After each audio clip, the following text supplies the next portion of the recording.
4 types of Medicare sales scenarios. Almost everything fits into. Don't tell me about the anomaly weird shit. But you got Medicare education, so your T65, Part B, and open enrollment, retirement, all that jazz. You have your MedSup to MA. You have your MA to MA to MA. Medicare Advantage to Medicare Advantage change. And then you have your SUP to SUP. Okay. Obviously, there is an MA to MedSup. It's not very common. Why is it more common that people on MedSups are asking about Medicare Advantage than Medicare Advantage asking about MedSup? I want to say, Let me poll the room, actually. If you're talking to Medicare beneficiaries, and this is important for service too, overall, I want you guys to be thinking about, as we write more Medicare Advantage, we can't be trying to get them back to MedSups when the first time they have a $250 outpatient surgery claim. We have to be talking positively about that plan. That's why the agent here is involved in the service, unlike some call centers. So, MedSup to Medicare Advantage. How many people call you on a MedSup and ask about Medicare Advantage versus somebody on a Medicare Advantage plan? Not a trial right that just went from MedSup to Medicare Advantage, just asking about, oh, go back, everything was free. I forgot that I was paying $400 a month. But when you're talking to somebody that's not a customer, MA, how many MA beneficiaries call you to get on a MedSup? Not many. One out of 10. Not 1 out of 10. Some of them I ask about it, but they're not that serious. How many on, like, what is it for every one that does that? Let's say, how many people do you talk to that are MedSup that are interested in more information about Medicare Advantage? 70%. It's 60. It's usually often advertisement because of dental or something like that. And then as soon as you explain to them that they have to actually change the plan to get it, they're like, oh, that's when the objections come. Well, what I'm thinking is we talk to a lot of people whose MedSup premium goes up and they're getting annoyed by the premium. And so they're wondering how some people are getting free coverage too. And they want to know what the difference is, right? And a lot of times they already have some objections, but they still want to be walked through. There's this entire crop of people out there that have already given themselves objections to changing from MedSup to Medicare Advantage because of their mother 14 years ago on a Humana plan that was $74 a month, and then having a complete facade about it, or because they were a billing staff clerk at Cardiology and Associates in 1999, or because, something like that. You run into that. And the thing is, things evolve. Just like MedSups have evolved. There was a time where people would come in and you try to write them a Plan G, and they would be like, no, you need to go back in there and get a Plan F. I don't know what they're trying. But you guys, most of you weren't, actually none of you were here when the real, maybe Will was, when the shift from F to G happened. When we were trying to sell Gs in the beginning, when that first happened, this is like 2019. We knew F was going to get shelved off in 2020. New beneficiaries couldn't get it. We had it all the time where they would come in pissed off about the Part B deductible, and they would come in pissed off that you were trying to sell them a G, not an F. My mom had an F. Why aren't you trying to sell me an F? And so it turned into education. So the point I'm trying to make is, as we write more and more Medicare Advantage, which is happening, the nation is 52% Medicare Advantage now. United Healthcare and Blue Cross have larger networks than standard Medicare does. Blue Cross Blue Shield has MD Anderson in the network. With that kind of change happening, you're still going to fight the psychological effect of years and years of people being told not to be on an Advantage plan, or seeing some Facebook post, or seeing some viral nurse on TikTok that don't know what the fuck she's talking about. Has anybody seen this, the TikTok? Yes. The managed care plan. She doesn't even call it a Medicare Advantage plan. She calls it like a managed care plan. And then she completely doesn't do any, there's no real information in it. It just scares people out of anything. They're just scared. And honestly, because she's not even using the right terminology, it scares them out of making any decision. There's people on a Medicare Advantage plan that wouldn't even go to a MedSup because they think that's what she's talking about. because it's so confusing to anybody. It doesn't know. Then nobody knows what the hell she's talking about. And their Medicare Advantage plans going, yeah, that's right. That's right. That's why I'm on Humana, because I don't like them other plans. You know, it's all confusing to these people. So what we do is get on the phone with them and as quickly as possible educate on options. When we're talking about, so I'm going to break down Medicare education really quick. You have the T chart. You may know what a T chart is. This is a T chart. Yes. If you can't see this, if you're on the screen, actually I can reduce the brightness on it. That's the old school supplement T chart. Yeah, it won't. It's that thin fluorescent light. But anyway, you got a T chart. With a T chart, I'm going to put, you know, Mrs. Jones, there's two ways to take your Medicare. You can bring this back to education for a MedSup client, somebody who's turned 65 and doesn't know one from the other. You can take it to somebody that's on Medicare Advantage and trying to, you know, they're like, I don't like this, you know, Aetna PPO plan. Well, I can still go back to Medicare education. But we can do it quickly. It doesn't have to be an hour and 15-minute call. It's Medicare plus a SUP plus a Part D plan, or Medicare Advantage. And really, the T chart just gives you an opportunity to show them pros and cons. Now, if you're on the phone with somebody, you can have them write it down. You can say, draw a T, draw a big cross, draw a T, whatever, right? And on one side, write this. But if you're in front of them, it's so easy. Like, you can just say, Medicare, your first thing you want to talk about is your premium. So on this, here's what we've historically done. Let's say I was trying to sell a Medicare supplement. Let me show you how you can be biased on either side. If I'm trying to sell a Medicare supplement, I'm going to brighten this up since they can't see it anyway. If I'm trying to sell a Medicare supplement on premium, I would say, well, it's going to be, you know, about $80 to $120. So I'm talking to a attorney 65 person. And out of the gate, that's true. But really, if I was trying to sell Medicare Advantage, I could say it's going to be $80 to $350 or maybe more. Is either one of those a lie? Oh, well, after you get everything they need, it is going to be $350. Well, and also, we're not even talking about Part B to premium. What I'm talking about is if they keep that meds up for the rest of their life, Yeah. they're going to be paying that eventually. So they need to be stomaching that price because eventually they'd have to pay that if they stay that way forever. Or they could go ahead and consider Medicare Advantage and adapt to a different premium. This is not trying to push them in any direction, but if you're trying to sell one or the other, you can be just as biased towards MedSup as you can Medicare Advantage. So most people would try to tell you, you know, from our camp originally, that, you know, you would be biased towards Medicare Advantage by saying, you know, oh, it's zero premium, and you can't. I could say this gets north of $350. I could be super biased and be like $350, $0. You know, that's not a good, accurate depiction of it. So when I say 80 to 350, I'm talking about 80 just for a MedSup. So really more like, let's say 87 to 350, but I really could even say 400 because that premium is going to go up. And that's what I would explain to them. They're like, you know, honestly, when you first come into this, you're going to be somewhere around, you know, 115, maybe 150. But over time, your price is going to go up this route.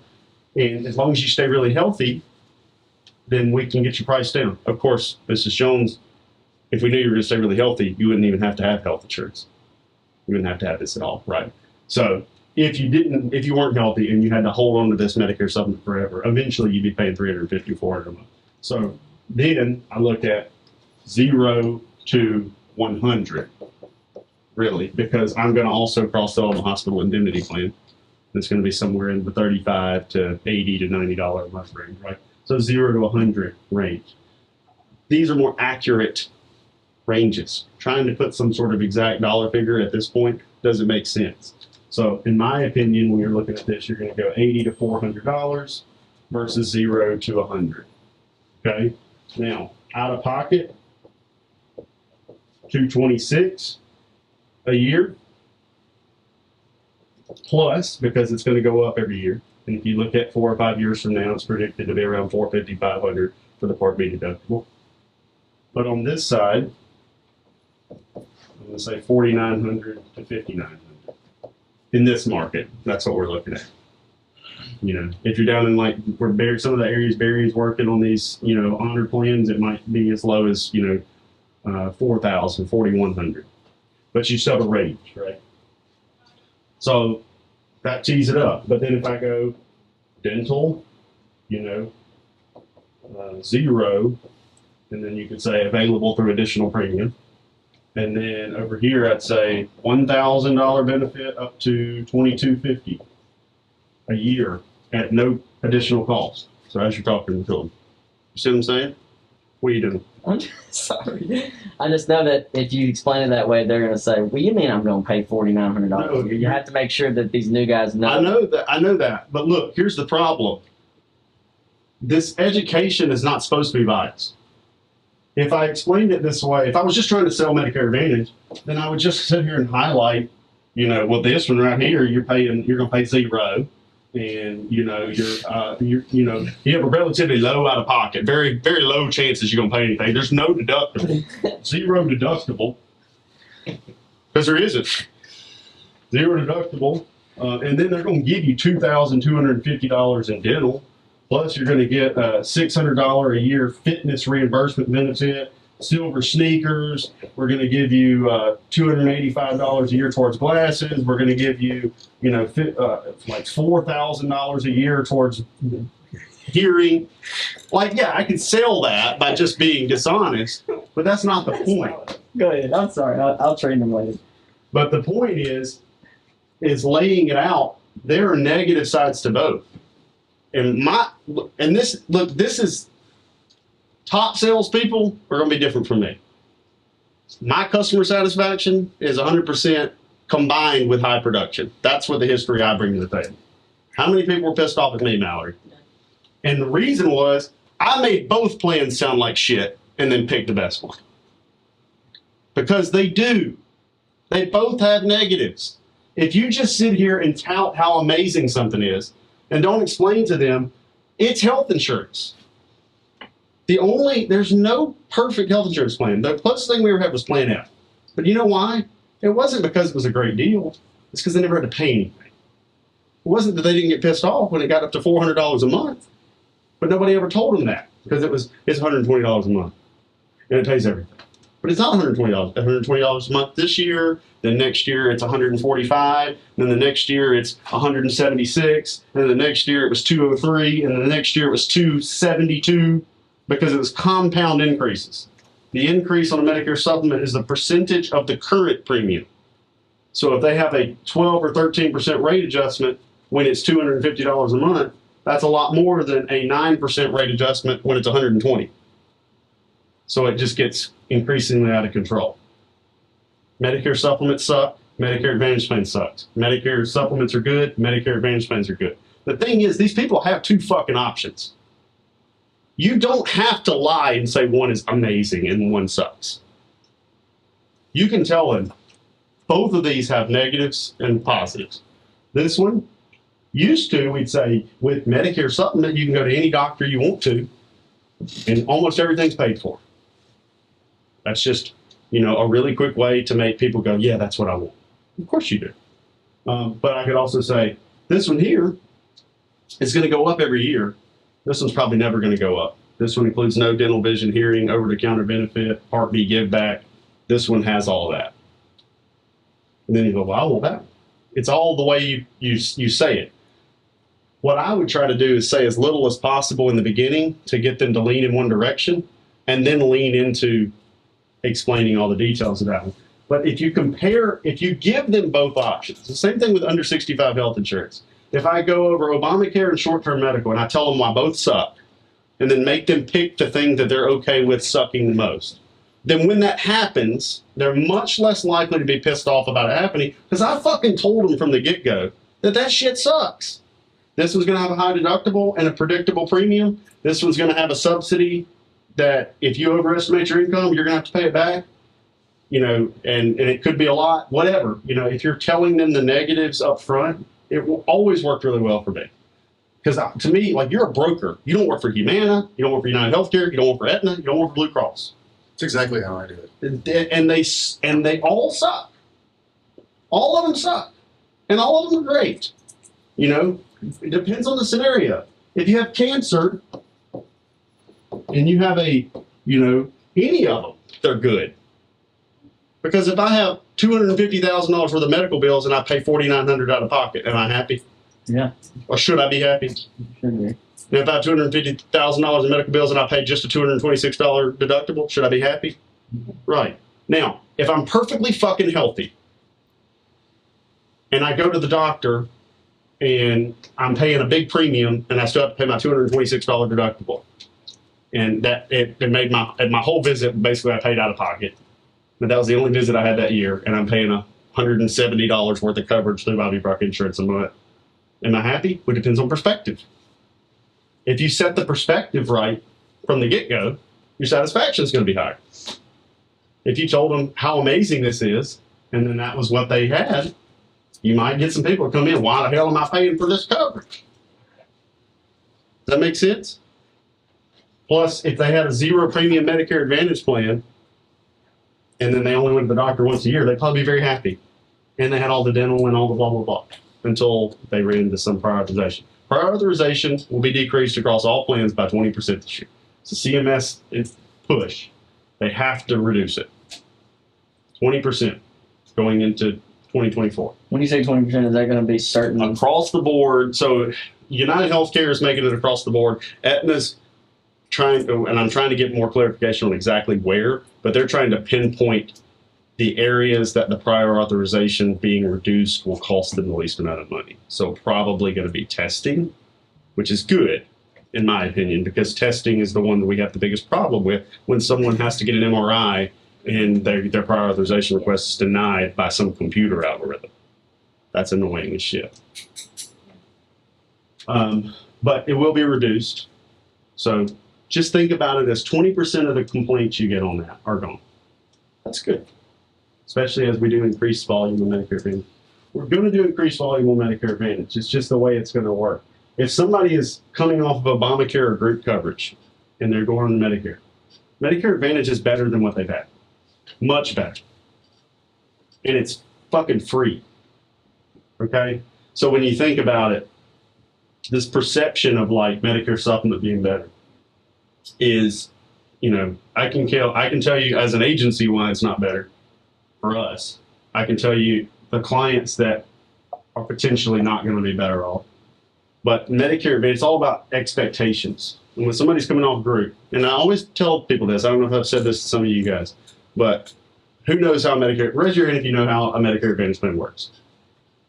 Okay, so those of you that know how they work, who would be on one tomorrow if they could?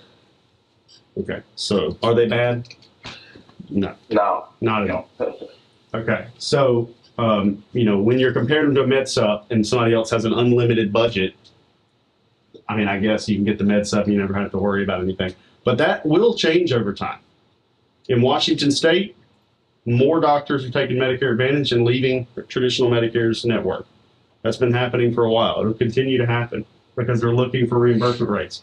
Who was at, Mike, you were at the convention with me, Mallory, were you listening to Shane Spee's speech, president of the hospital? Yeah. They're getting hosed on traditional Medicare claims.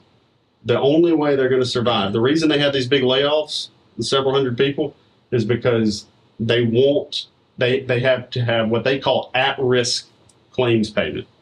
So when a customer has an HMO Medicare Advantage plan and they assign a primary care clinic that's owned by North Mississippi Health Services as their doctor, then that hospital or that clinic gets an allotment monthly from the Medicare Advantage plan. So it's when the traditional Medicare is called fee for service. So the way they get paid is they have to have a claim initiated. So the solvency of the model is dictated on somebody getting unhealthy.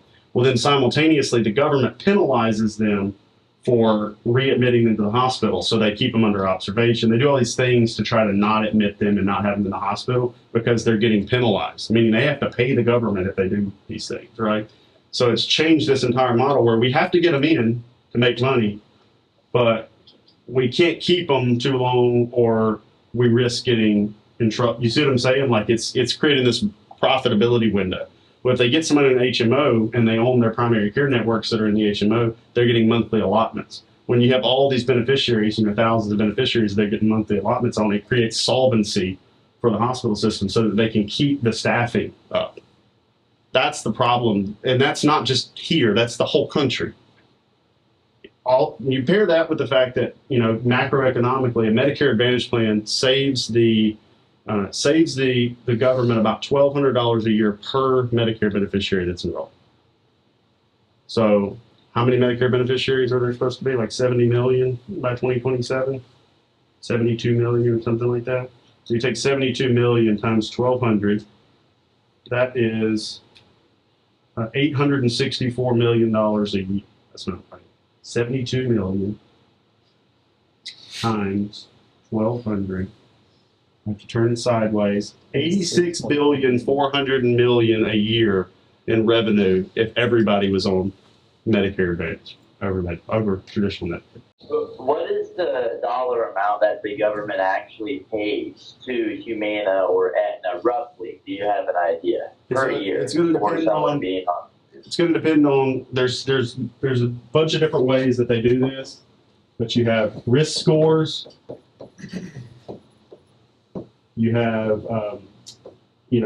duals, C-SNPs, and C-SNPs just automatically tap into risk scores, and then you have there's geography as part of it. Geography. I'm trying to think. There's other factors, but or if it's an MA only plan, that's a factor. So like MA only, because they're not having to reimburse for the PDP side. But basically, the risk scores are like if somebody. So this is the high end. Let's say you have a dual eligible who has who's diabetic, diagnosed diabetic, and he had half of his foot amputated. So this is the worst case scenario. They get about $40,000 a year off of that person. But now, if you get an MA only veteran, who's like very healthy, has no risk score adjustment, not dual eligible, all that, not low income subsidy, then on him it's probably going to be about $7,000 a year. So there's a big range, but like they kind of place the average around $12,000 or $13,000 a year. So, which sounds like a lot, but if you compare that to a 64-year-old's health insurance premium with Blue Cross, they pay about $1,000 a month. So it's about $12,000 a year for a major medical policy. So it's really not that much different than a 64-year-old's health insurance cost. So anyway, and that's, you guys, the more you know, the better, because sometimes you'll get a guy that'll ask this kind of shit. And if you know something like that, you're like, well, it's all based on the risk score. And you give an and here's the thing about this. I didn't just explain exactly how this works to you guys. All you got to know is, well, it's based on risk scores and whether you have a low income subsidy and if you've been diagnosed with any chronic plans, and geography plays a factor. For instance, Mr. Jones, if you were, a dual eligible, meaning you had Medicare and Medicaid and you were diabetic and had your foot amputated, well, they'd get about $40,000 a year on you. But if you were a veteran who was on a Medicare Advantage only plan and, you were perfectly healthy and not low income subsidy, they get about $7,000 a year on you. If you say that, there's a million examples I could use, but they're not going to ask you for a million examples. You just sounded like the most educated Medicare agent they've ever talked to. Because most Medicare agents are like, I found a PPO in your area and you got $1,000 in dental. Your doctor, what's your doctor's name? That's all they do. That's what 99% of Medicare agents are. And that's why they don't make as much money as I do, right? Because if you really want to do better at this, like try to understand the stuff so you can explain it to the hardest client and the easiest client. You're going to get some clients that are just going to be like, sign me up. The easier the client signs up, the more likely they are to cancel on you. Which also means with Medicare Advantage, the more likely they are to get coached into filing a fucking complaint against you, which is the most annoying thing in the world. I see all the complaints in our entire hierarchy. Almost every single one of them is bullshit. stupid. It's being coached. It's being coached by when they call it a Medicare. It's being coached by some competing agent. It's just bullshit. But if you take time, and there's a delicate balance here. There's some agents that take way too much time on this stuff. There's some agents that don't take enough. If you can figure out how to be methodical and sound like a smart person, you'll be able to close more people. But if you can figure out how to do that in a confined and highly effective and thought-provoking and relationship-building event with this human being, you can keep them for life. Yeah. And you can make them a raving fan so that when the next guy calls them, they'll be like, I can't be changing on Johnny. Let me call John. Who's ever talked to one and said, I need to call my agent? That agent probably did a good job building rapport. If they have a really good relationship with their agent, a higher likelihood that they're going to get flipped back anyway. I'm not saying walk away from it, like do your best to convert it, but definitely mind your P's and Q's, dot your I's and cross your T's, because that agent is likely to try to coach them into filing a complaint on them. Mm-hmm. And they clearly are going to listen to them because they brought them up and they know them. The people that don't know their agent, that's great. That means they had a shitty agent. But you want to leave a lasting impression to keep them forever. That's the difference between the way we do business and the way a SelectQuote or a GoHealth or a big, huge call center that doesn't care. They're playing volume game. It's all about the way, it's all tied to the way you marketed to get in front of the prospect and the way you sold when you were on the phone with them or in person with them. It's all about that, marketing and sales. Service is 5% of it after that. Because if you marketed shitty to them and then you sold shitty to them, they're not even going to call you for the service. They're just going to call Medicare and bitch about stuff, or call the carrier and bitch about stuff. Now, if you marketed shitty and sold really well, then you build a relationship and the marketing is not that relevant. If you marketed really, really well and sold shitty, you still could probably get away with it because the marketing was so high quality that they trust you more. Who's worked some leads off of some of our marketing that has been really high quality prospect that you think I could have almost said anything and they were going to buy something from me? You ever work one of those? I have. Yeah. Who's worked some off of our marketing that sucked and it was like pulling teeth, and if I do get them to, I have to build the relationship to keep them and turn them into revenue. It happens for sure. And the more we market, the more that you'll get. That's just the scale at marketing. The higher amount of your money you're spending on marketing, the further you get away from your core brand, the faster you try to scale your marketing, the more you're going to get those people. And that's okay because it's a combination of marketing and sales. Now, if you have high quality marketing and a high quality sales presentation, you created a raving, fan for life. And there's two ways to scale. There's horizontal and there's vertical. And vertical sales equals helping more people. Horizontal sales equals helping the same people more ways. Right? I personally am a vertical scaler. With a slight bit of horizontal, like we do cross sell better than most agencies, but I think that you can sell too many people too many things sometimes. You know what I mean? Like I don't think every client needs an annuity and a cancer policy and a heart attack and stroke policy and a standalone DVH and a hip and a Medicare Advantage plan and a I mean, we can't sell everybody everything. Yeah, it leads to bad customer satisfaction in a lot of scenarios.